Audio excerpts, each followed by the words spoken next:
विश्व पर्यटन दिवस अवसर में सचेतनता शोभायात्रा जाजपुर में Indira Gandhi hotel management college पक्षर शोभायात्रार आयोजन करा कॉलेज निकटर बाहरी शोभायात्रा शांतिर वार्ता प्रचार करी सहर परिक्रमा करथिला। एहाकु कॉलेज अध्यक्ष सूर्यकांत सेठी शुभारंभ करथिले।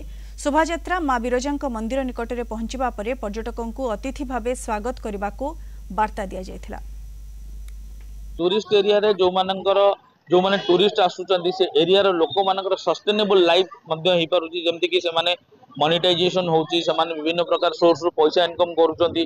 जेहेतु टूरिस्ट आसिले आपनकर ऑटोमेटिकली मोनेटाइजेशन हेबो। ता सहित ट्रांसफॉर्मेशन होची। ट्रांसफॉर्मेशन कोन आपनकर वार्ता जो माने कि भाषा आमर तांकर सहित मिसिबा सेमानकर सहित तांको भाषा आदान प्रदान करिबा। आमे आम कॉलेज पाखरु हमर स्टार्ट हैला जोड़ीकोन छक इंदिरा गांधी होटल मैनेजमेंट पाखरु हमर जोटा कि वर्तमान परिचित वर्ल्ड लेवल ले आमर बिरजा मंदिर जोटा कि बड़ टूरिस्ट प्लेस आपण दीर्घ 10 वर्ष पूर्व को पलांतु एते टूरिस्ट हो नथिले। आजिका डेट रे जेतिके आमर बिरजा मंदिर रे टूरिस्ट होउचंदी जोटा कि आम पई गोटे ट्रांसफॉर्मेशन होउची।